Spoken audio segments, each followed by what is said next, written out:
What's up, everybody? Welcome back to the Game Show. My name's AJ Gels. How y'all doing? It is time once more for the weekly show. Real quick, if you're interested in some channel updates, go check out the last video that I put up. I think I titled it, what the hell did I title it? It's like, what's going on with me? Kind of went over with, there's been some shit going on in my life. Long and short of it is just my days that I have, my days that I have free to record are just kind of shifting. But, I still plan on putting out as much content as I can. I still plan on playing the same amount of games, all that general stuff. I also came out and said, look, if you guys are if you guys ever wanted to sit and actually, have a conversation, via Skype or PSN chat or anything like an actual, voice conversation, I'm kind of drawing a line and saying no to that. It's just talking with people is very uncomfortable for me. It's an autism thing. Don't ask me to go into it, because frankly, it's kind of complicated. I get nervous talking to my friends, one-on-one. It's hard to explain. Either way, that stuff is really all that's changing. Other than that, still happy to talk with you guys down in the comments. Still plan on playing the same amount of games. All that general stuff. Now that I got through that, if you're new to this program, basically what we do, we sit here, we read articles from throughout the week. Really, I think this week was kind of a light week. I will say, even though I don't have an article for it, I do want to give credit to Ubisoft for I think they donated 500,000 euros or something like that. I'm not. It might be. I think it was euros. I honestly don't know the unit of the currency, but it was 500,000 something. To the, what was it? To the reconstruction of the Notre Dame Cathedral, which was caught in that fire. Credit to them for that. I think they made Assassin's Creed Unity free on PC via the Uplay store.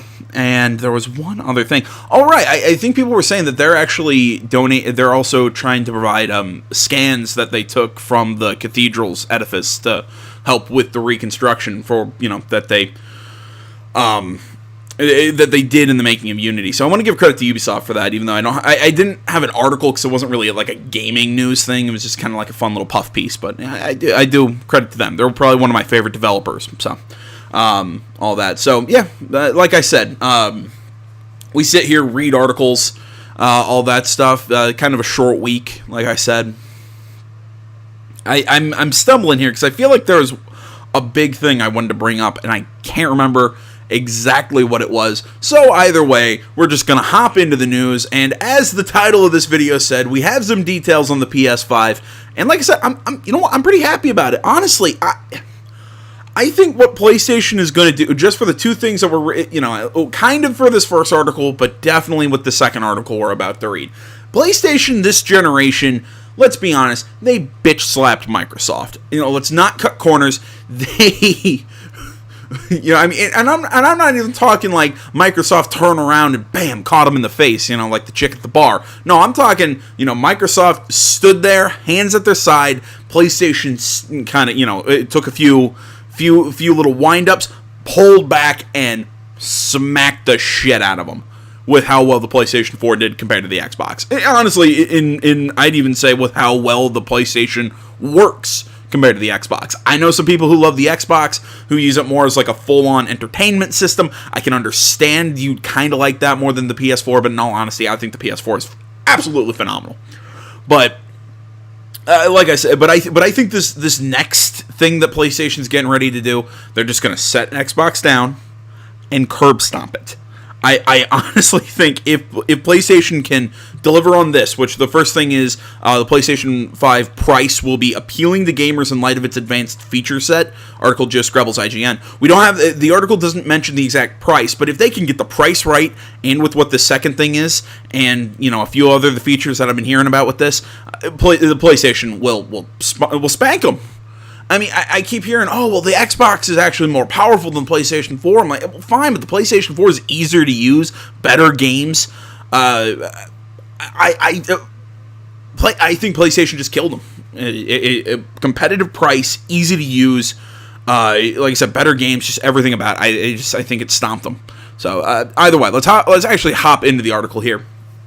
PlayStation 5 lead system architect Mike Cerny has addressed the price of the upcoming console while not actually saying what it will be. Wired reporter Peter Rubin dropped a quote from Cerny, which wasn't used in the magazine's reveal feature yesterday on Twitter.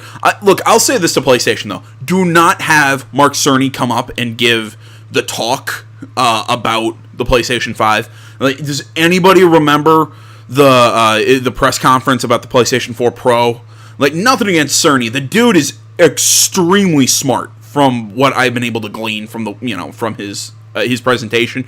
It's really dry. It was super it was just super technical. I get it, you want to give the technical specs to people who are interested in that, but I wanted to see the thing run. I wanted to see games. I wanted to see this, that, the other thing. Instead, what we saw was, here's a breakdown exactly of the technical aspects of the PlayStation 4 Pro and what makes it great, and here's exactly how scaling and all this works, and my head kind of exploded a little bit because I don't understand all that stuff because I'm kind of dumb. But I dear God, don't have Mark Cerny do that. Like I said, love that he's the kind of guy who I want building a console, because again, I think the guy is incredibly smart. I do not think he's very charismatic. Like, bring up like a Sean Layden, and put him, because I honestly, I love Sean Layden. I'm not gonna lie, he's really fun to listen to. But sorry, I'm getting sidetracked. Back onto the PS5. Ruben asked Cerny whether the PlayStation 5 would be set around the launch price range of recent consoles. Cerny answers was a little enigmatic, saying, quote, I believe that we will be able to release it at SRP suggested retail price that will be appealing to gamers in light of its advanced feature set, end quote. Decoding that a little, it seems as though Cerny is saying that the console may cost more than previous generations, but not well outside the norm. Perhaps the closest current comparison might be with the Xbox One X, when the console was still codenamed Scorpio. Head of Xbox Phil Spencer addressed people's concerns, saying it, quote, will feel like it's a premium product, a premium console, end quote, but that people shouldn't be, quote, worried that this is going to be unlike any console price you've ever seen, end quote. It launched at US dollars $499 US dollars.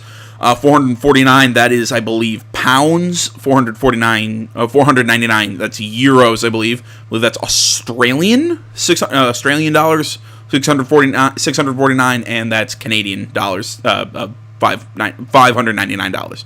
So there we go. Cerny went on to tell Rubin that he couldn't say anything more about the price, so it seems we'll have to wait for Sony to give us a more formal reveal in the future. Yesterday was the first time we've had concrete details on Sony's next home console. We might not know the price, but we do know that it will support discs, PS4 backwards compatibility, ray tracing, and will let Spider-Man fast travel in 0.8 seconds. There's a lot still to find out, but as we find out more, all that general stuff. From what I've heard, the PS5, I think I saw somewhere that the PS5 won't have load times, that they're doing something to completely cut that out. And if they can make it work, cool. And again, I like the fact that we can still have discs if we want, that we're not making the full move to digital only. I don't know why I like that. I just do. Maybe it's because I still hold out that love of getting like a physical box, like a steel case for my games. I mean, hell, I'm getting that for Catherine Full Body when it comes out in a couple months. I also want the little sheep plushie. That's something else that I really wanted out of that. But either way, as far as the price for the PS5, if I had to make a guess. Oh, okay, so what? Xbox One X came out at 5. I'm going to speak entirely in US dollars to not confuse myself, because like I said earlier, I'm dumb. So 500 was that. I'd guess the PS5 comes out at no more than 600. I would guess 500 would be what they'd be willing to go at. Because, again, I think that was part of what helped PlayStation 4 get a massive lead on Xbox when it first came out. Was just it was about $100 cheaper, I believe, but that was all. I mean, granted, the Xbox did come up with the Kinect back then, but I mean, it was about $100 cheaper still and you didn't need the Kinect, which I'm going to be entirely honest, I think the Kinect sucks. But yeah, I'd guess the PS5 will be somewhere in the 500 to 600 range, and if they can, and you know what, I mean, you want to say that's steep. Yeah, it's a new console. That's the buy-in. It sucks, but that's kind of what the buy-in is. Buying new consoles off the bat is always just a money pit that sucks at first, but, in the long run, we get what we paid for, I suppose. So, especially if this story, well, I guess I would say especially if the story, apparently this is true, because Sony's saying it, PlayStation 4 games will work on the PlayStation 5, according to Sony, article Steve Watts of GameSpot. Sony doesn't have the best history when it comes to backwards compatibility and allowing its community to play older titles on current generation hardware. The company has even dismissed backwards compatibility as an unused feature. However, Sony seems to have changed its tune in regards to its next generation console, presumably called PlayStation 5, as it includes backwards compatibility with PlayStation 4 games. See, I think that's sorry, I thought we were going to get a Cerny quote here. I think saying that backwards compatibility was an unused feature was a massive blunder on their part, because I think, while it might not be a massively used thing, how to put this? I work at a computer desk. I have a slot for my PC. Then I have it's just a general computer desk. So, I got my screen, my mouse up top, my microphone, which hopefully I'm going to be getting a new stand for, so, I can get like a swinging arm, so I don't have to have it block part of my screen. That's a different conversation for a different day. So I got a slot for my PC, and then I have two shelves. One shelf has my PlayStation 4 and my Xbox One. The next shelf has my PS2 and my 360.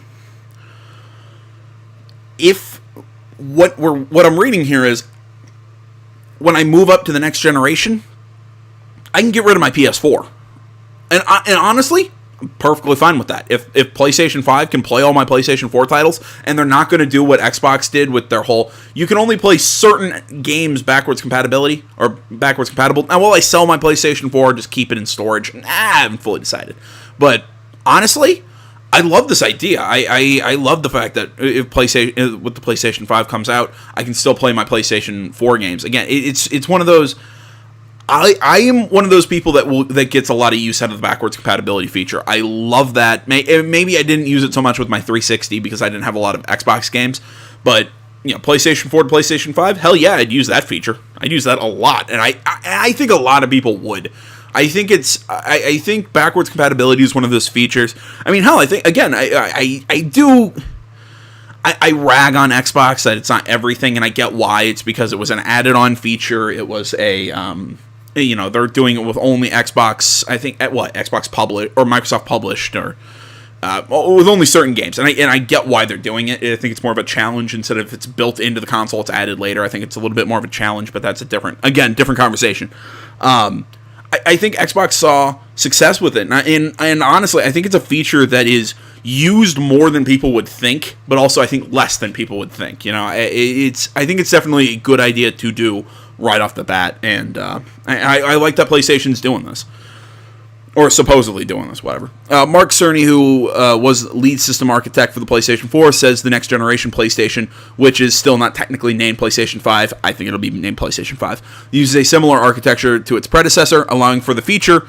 It will use physical discs as well, and Cerny expects some games to be released across both consoles. Oh, I have no doubt that that's going to happen. I mean, I think almost every game that comes out in the last year and a half to 2 years of the PlayStation that did extremely well, or especially PlayStation exclusives, that's going to happen too. I mean, I still have my theory that it's going to happen with games like Cyberpunk, Death Stranding is probably going to happen too, The Last of Us. It would not surprise me in the least. However, the PS4 games will run a bit faster on PS5 thanks to the inclusion of solid-state drive as an example, or SSD as an example. Cerny compared the load times for fast travel in Spider-Man. The PS4 Pro load took roughly 15 seconds, but the same sequence took less than 1 second on the PS5 dev kit. So if you upgrade your hardware, you'll probably have a nice, smoother experience in some respects. We still don't know exactly how far away the next generation PlayStation might be. Last year, the head of PlayStation, John Cadera, suggested the new system was still 3 years away. I think that's still pretty accurate. Give or take. I'd say it's 3 years away from now, personally. I'd guess late 2021, 2022 would be my guess. That would mean it's still 2 years away from now, so either Sony is preparing a long ramp to launch, or the timetable has been accelerated considerably. Again, I still think they're looking in the distance. But no, like I said, I like that what Sony's doing here, and respect to them. All right, kind of moving on. Just because I feel bad if I didn't mention that Microsoft also had some news. Article Brian Shea, Game Informer. Microsoft announces an all-digital Xbox One S. I kind of like it because I like the size of it, especially compared to my giant. Because I have the original Xbox One, and the thing is just like a gigantic sack of potatoes. And I like the size of these, but I need a disc. I need a disc drive because I own a lot of discs because I'm that weirdo who still buys physical copies. Not as much anymore, but I still like them. As was previously reported, Microsoft has announced an Xbox One model that features no disc drive. The Xbox One S all-digital edition retails for a slightly lower price than a standard Xbox One S and includes 3 digital games. The Xbox One S all-digital edition is designed for people who know they want to get their games digitally or rely heavily on the platform's holder's Game Pass subscription, in addition to a social offer from a Game Pass subscription. The Xbox One S all-digital edition also includes digital copies of Forza Horizon 3, Minecraft, and Sea of Thieves. Just trying to get Sea of Thieves into as many hands as possible because I stand by that game was still a flub. The Xbox One S all-digital edition launches on May 7th. Retailers $250, $50 less than standard Xbox One S. Not much I really have to add on to here. Again, not for me. I get some people would be excited for it, but I mean, goddamn, I kind of want to know what's Microsoft going to do with the next Xbox, because really all we've really seen is here's a bunch of new halfway mid-generation models for Xbox One. I've not heard any details of the upcoming Xbox. I mean, like I said, details for PS5 are trickling in, and I'm liking what I'm hearing already.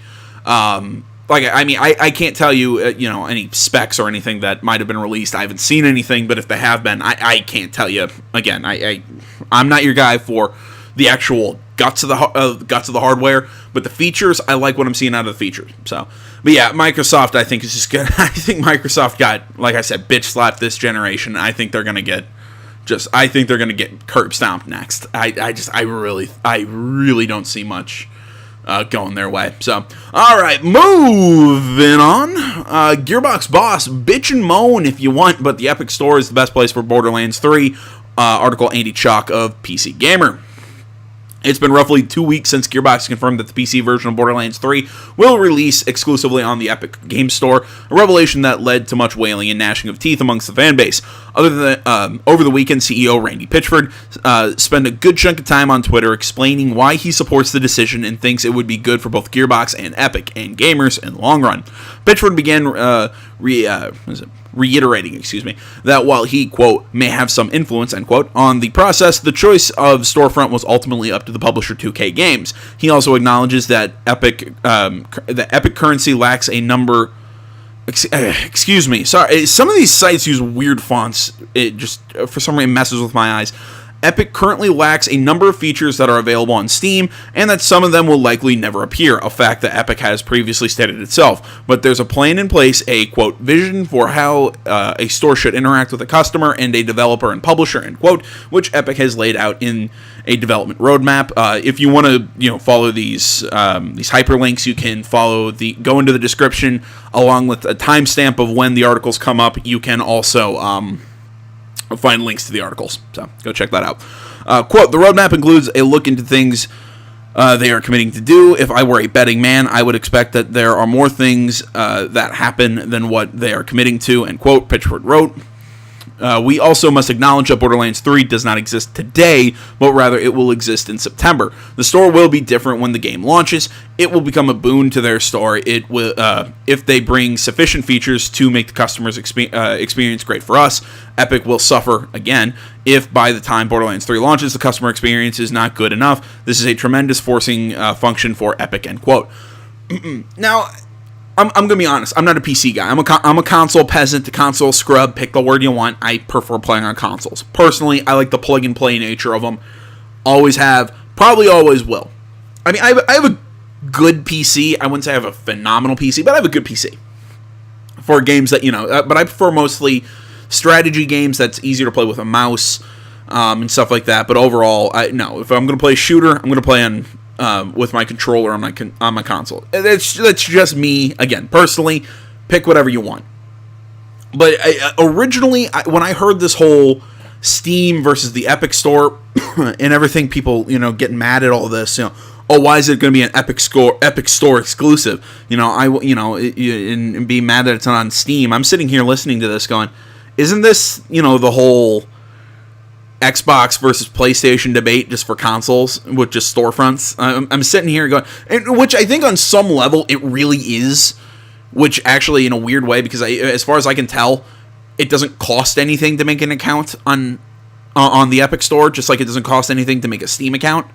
I get it, you want all your games in one place, that's great, but I mean, that's just like, if you want to play God of War, you got to get a place, you want to play God of War and you have an Xbox, you got to get a PlayStation. You're a PC gamer, you want to play Borderlands 3, you have to go to the Epic Store. You can tell me, oh, well, that sucks, but I mean, it's what the publisher wanted to do. In the God of War example that I bring up, it's the publisher, Sony.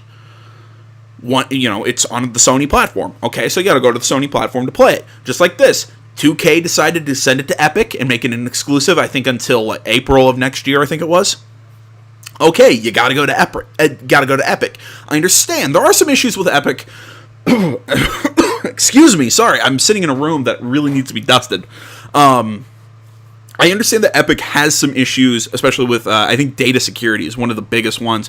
I know that Facebook is having some similar things where people are mad that personal data is being sold.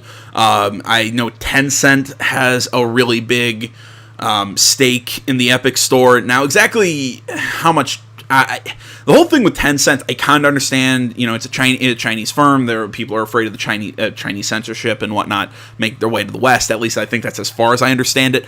But again, maybe it's as a PC guy, I don't fully see these I see these things as problems that need to be addressed. But still, at the end of the day, it's the publisher's right to send it to whatever storefront and make it whatever exclusive they want. You want to play it, you gotta. I mean, it's just it's kind of like Crystal Dynamics with, I think it was Rise. Yeah, it was the second Tomb Raider game. It was Rise of the Tomb Raider. They launched on Xbox for, I think, a full year. It was exclusive there. Well, if you wanted to play it, you had to play it on Xbox, or I think PC. And if you were a PS4 guy, well, you had to wait. So I played it on Xbox because I got both, because I want to be able to play both. It's one of the, at some point, I understand the issues with Epic that this goes beyond what I'm saying, how this is kind of like the console war for PC. I get it. It goes a little bit beyond that. And these are issues that I do think do need to be addressed. I mean, data security is I totally understand people's frustration with that, and people's fear and want of that to be fixed, and the other stuff. I understand that, but at the end of the day, the publisher has the right to put it on whatever storefront they want, and you kind of have to go there because that's where they're selling their product. That's just kind of how it is. I mean, my college apartment, again, to use I keep making analogies here. My college apartment was the pizza place, that I can get a good deal on for being a student. I couldn't get it delivered to my apartment because I was just outside the delivery radius. Not much I can do because that store decides their delivery radius. If I want their pizza, I have to go in and pick it up, which really kind of sucks, especially on a Friday night where I want to sit and play a video game and drink, but I have to go get my pizza first. It's frustrating, but sometimes you gotta go where the product is. That's just... hate to tell you. Sorry, let's keep going. And so before I keep giving you guys analogies for an hour. I've also worked with Epic for about... you go ahead and read the tweets. I'm not going to try and read that tiny font. One big upside for Gearbox is that Borderlands 3, Pitchford's estimation, quote, will be the biggest by far, new game to arrive. Since the Epic Store went live, that means Epic is, quote, sure to invest huge amounts of resources specifically for the features most important to Borderlands 3, which, end quote, which in turn means those features will be implemented more rapidly than they otherwise might have been. Obviously, there's a risk that Epic can't or won't get enough of those features in place to be, quote, good enough when Borderlands 3 comes out, but 2K Games was willing to take the risk, and Pitchford is, quote, not mad, end quote, about it. He continued because he believes that in the long run, it and future Gearbox games, quote, will be best served in the Epic Store. Best served if the Epic Store A exists and B is competitive. He also believes that Epic has both the resources to commit to developing new and better technology and a willingness to invest in them. Steam, or on the other hand, quote, may look like a dying store, end quote, in within the next decade. See, I don't think Steam looks like it's dying. I think Steam just has no competition, so it doesn't really have to try and be better. Personally, I like GOG. I can't tell you why. I find it easier to install the games from the site onto my computer. I like the fact that they the way the cloud saves work with GOG. It's very clear when stuff's getting saved, when the cloud and everything is working the way it should.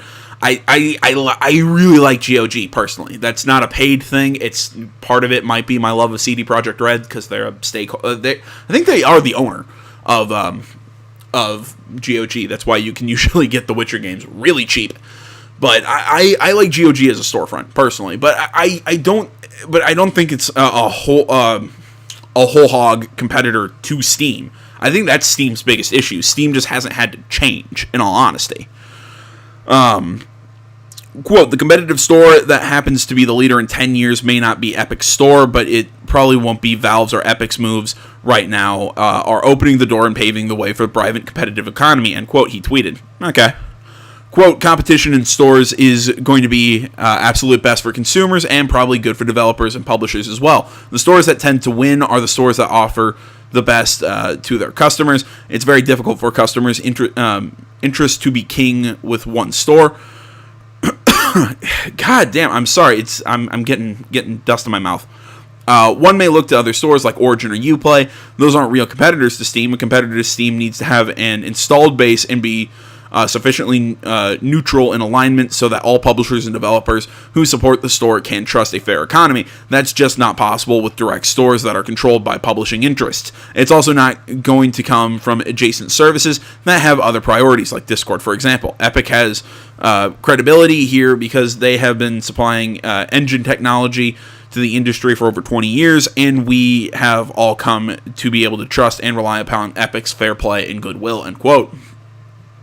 Pitchford covered quite a bit more ground in his weekend tweet storm, touching on things like Epic's efforts to improve accessibility to its technologies versus Valve's absurd revenue cut, the differences in company ownership, and the future of cross-storefront integration, and he's entirely unapologetic about throwing his lot in with Epic. Excuse me, sorry.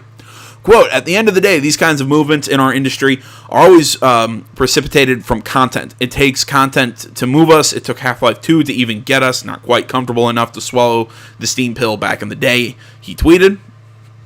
And so we're going to swallow the Epic Games Store pill. That just sounds oddly sexual to me with Borderlands 3. And maybe it's because I'm a pervert.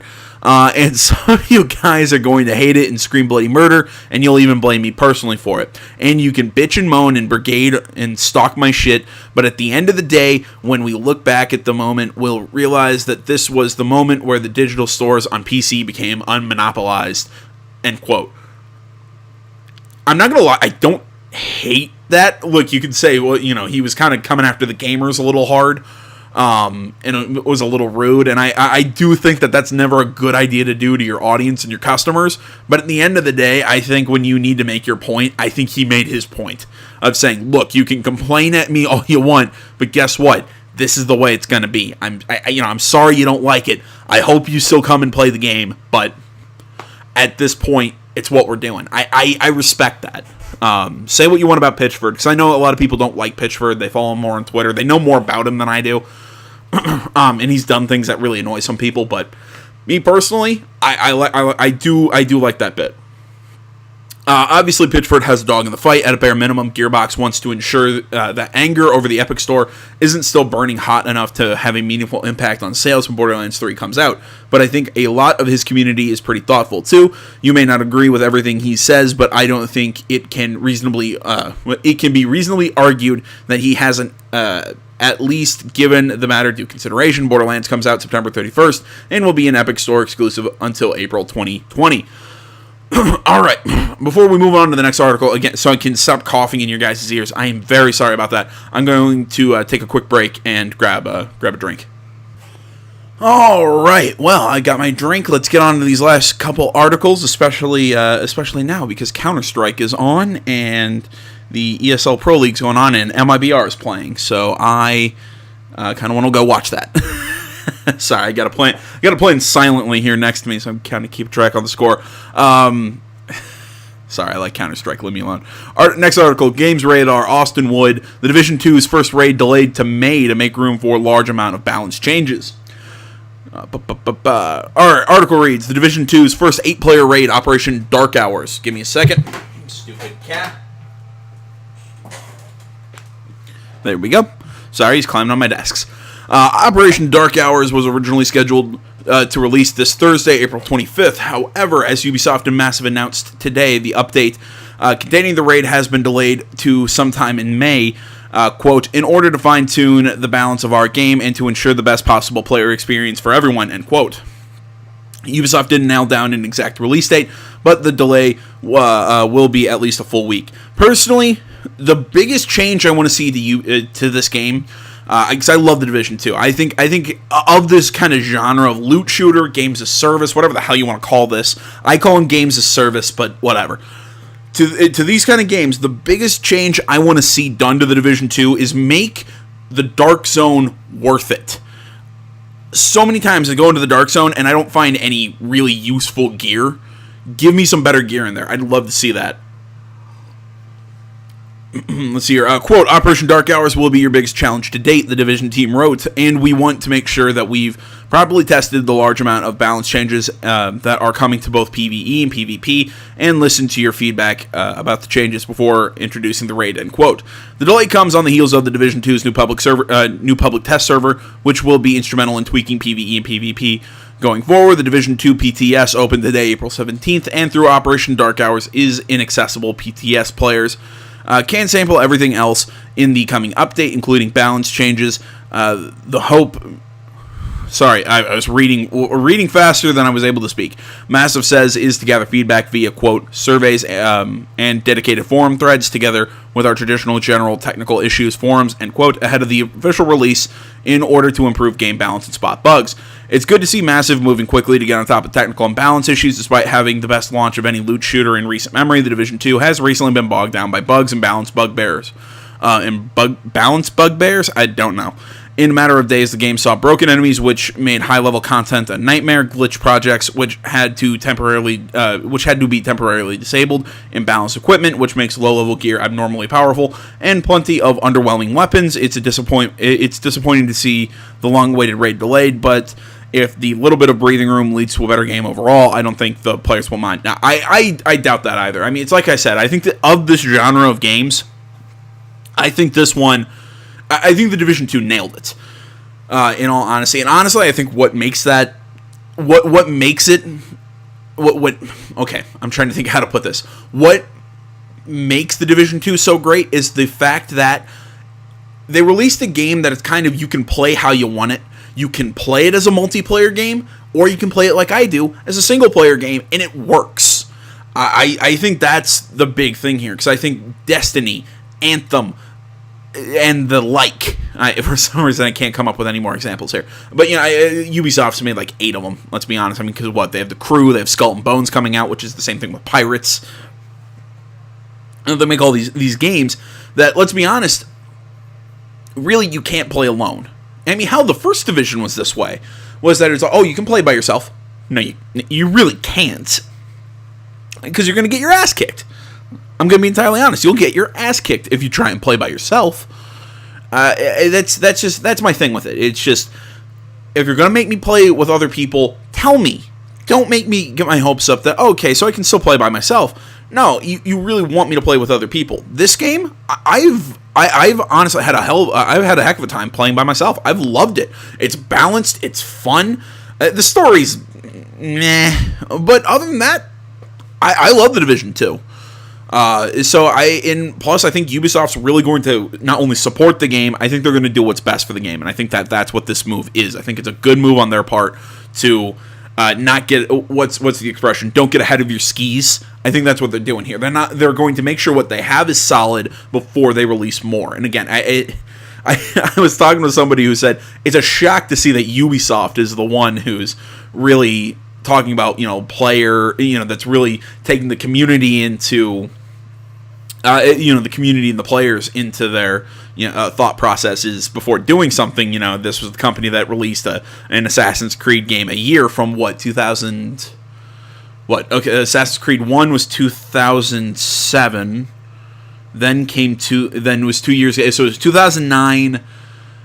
Oh, geez. When was it? When did the once a year game stop? Was it Syndicate? I think Syndicate was the last one that was every year.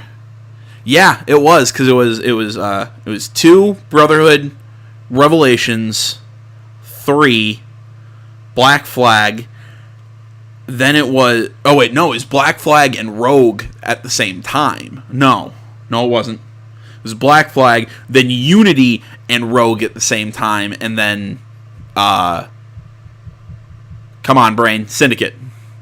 So what? I can't do that math right now off the top of my head, but they for almost I'd say almost. Geez, give me a second to count. For what? About 7-8 years, they released a game a year in the same franchise. Sorry, I know that shouldn't have taken me that long, but I'm getting tired. They released a game a year in that franchise, and people were saying, "Stop it, take time off," but they just kept doing it. And now I think Ubisoft's been killing it recently. I mean, I think their games haven't all been home runs, but they've been solid titles. I'm talking. I'm gonna be honest. Far Cry 5 was not garbage. I just think Far Cry New Dawn was a lot better. I think Far Cry 5 could have been a lot better, but it was okay. I thought Ghost Recon Wildlands was great. I loved AC Origins. I have some issues with Odyssey, but overall, I mean, I'm not going to argue that it's a good game, or it's a very solid game. It's above average. I just disagree with everybody that it's so phenomenal. I wouldn't go that far, but I would say definitely a very good game. Ubisoft's really been doing well. And I really like to see what they're doing. I'm sorry, I totally got off on a tangent there. All right, let's move on to our last article. This is a pretty short one. Joe Screbbles of IGN. Gamescom getting a Geoff Keighly, I believe it is Geoff Keighly, hosted announcement show. Article Joe Screbbles, IGN. Gamescom 2019 will kick off with Opening Night Live, a new live-streamed show hosted by Geoff Keighly. Opening Night Live will include, quote, announcements from major game publishers and independent developers, world premieres of new game footage, and special guest appearances from the stars of the gaming industry, end quote. The event will take place on Monday, August 19th and at 11 a.m. Pacific, 2 p.m. Eastern, 7 p.m. UK. That's 6 a.m. AEST on August 20th. Gamescom has traditionally held an opening event, but this will presumably replace that show. Keighly also hosts the Game Awards and E3 Coliseum, which might be seen as something like blueprints for Opening Night Live. While E3 has traditionally been the epicenter of gaming announcement calendar, Gamescom has remained the world's most attended game show, and with some big names dropping out of the LA event this year, it may be that same as that some are preferring the German show. Honestly, that's exactly what I was going to say. I think this is a good move, because if you're going to get somebody to do it, I think Geoff Keighly is the guy. I think he's really kind of brought these announcement shows and award shows really from in our industry. He's kind of brought them into a new light as something that used to be kind of niche and really has become more mainstream. And I think Geoff Keighly has been a really big part of that. Now, as far as Gamescom kind of replacing E3 as like the big show this year, I think that's true. Just because nothing against like TGS, Tokyo Game Show is always a big show in the year. It's one of the big three. But let's be honest, I mean, it's more for the Japanese developers. The reason E3 used to be the big announcement title is because of all the press conferences, but almost half the developers that we're going to, this year it's going to be, Microsoft? I think Bethesda's still having one, which at this point, what the hell is Bethesda going to show? Ooh, here's actual footage of the new Elder Scrolls, not here's a panning shot of a castle just to piss everyone off. I don't think Bethesda has enough to really show. Ubisoft, I think, is the only one that I'm actually looking forward to, mostly because I think Microsoft's... You want to know, what's Microsoft's conference going to be this year? It's going to be what theirs was last year. It's going to be a shitload of little tiny indie games from all these... Look, we bought 90 new developers, but we're not going to make anything big budget. It's general... Go back, listen to my issues with Microsoft at E3 for like the last 2-3 years. I've ranted and raved about it for a long time. But yeah, I think with Sony pulling out and some of the other groups pulling out of E3, yeah, I think Gamescom could really become the new big one, and I think this Geoff Keighly show is definitely going to be a big thing about it. I'm curious to see what they're going to do with the rest of Gamescom, if it's just going to be the same thing as usual, if it's going to be... Here's this streaming event, and the rest of it's, again, just going to be article. But I don't know. Hopefully, we'll see more about it as time goes by. So, all right. Well, guys, there we go. Sorry if I tried my best not to seem too rushed, but I think my voice did speed up a little bit there in the last couple articles. Like I said, sorry, but I really like Counter-Strike, and I want to see one of my favorite teams is playing right now. So I want to say thank you for watching. Facebook, Twitter, the website, Minds.com. Links, that stuff is down in the description below. Like, comment, you're not already. Please subscribe to the channel, and stay tuned for more next time. But until then, my name's AJ Gels. This is the Gaming Channel. I promise I will stop doing this weird carnival announcer voice. I'm out.